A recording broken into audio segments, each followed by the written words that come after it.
In the heart of Southeast Asia, a nation once hailed as the Pearl of the Orient is facing a powerful question: is President Ferdinand Bongbong Marcos Jr. building the future of the Philippines, or breaking it?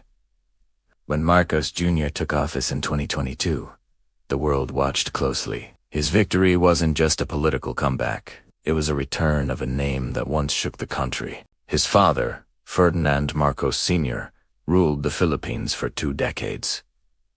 Remembered for both infrastructure and dictatorship, progress and pain. Now, the son carries that legacy, one heavy with history, hope, and controversy. Marcos Jr. promised unity, modernization, and a new golden era for the Filipino people. His vision was to transform the Philippines into a strong economy, attract foreign investment, and boost agriculture, infrastructure, and energy independence. But beneath those big promises, the question remains whose future is being built. In just a few years, Marcos Jr. has launched massive projects: bridges, railways, and expressways, all part of his Build Better More program. On paper, it sounds impressive. Billions of pesos are being poured into construction and modernization. But critics say these projects rely heavily on loans from abroad, especially from China, leaving the nation vulnerable to debt and influence.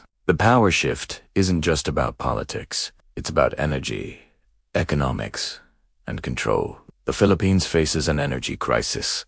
Power bills are high, and blackouts still haunt some regions. Marcos Jr. wants to solve that by exploring nuclear energy, reviving plans for the Bataan nuclear power plant, a project started by his father in the 1970s. It's a symbol of ambition and controversy. Supporters say it's the key to energy independence, while others fear safety risks and corruption. As the Philippines grows closer to global powers like the United States and China, Marcos Jr. finds himself walking a tightrope. On one side, he welcomes U.S. military cooperation, especially as tensions rise in the South China Sea.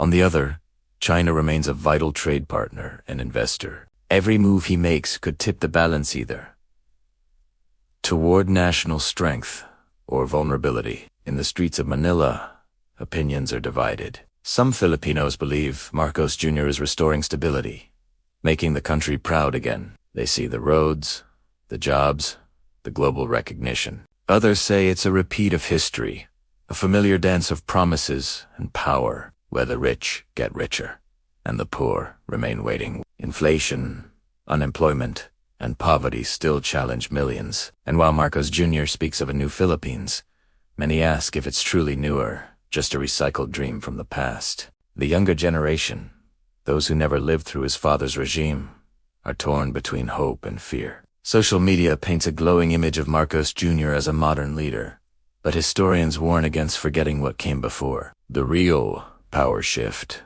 they say, isn't in malakaging palisades in the minds of the people, in how they remember and how they choose to move forward. As the nation stands at a crossroads, the world watches the Philippines carefully. Will Marcos Jr. lead the country toward progress and unity, or repeat the cycle of power and control? Only time will tell. But one thing is certain.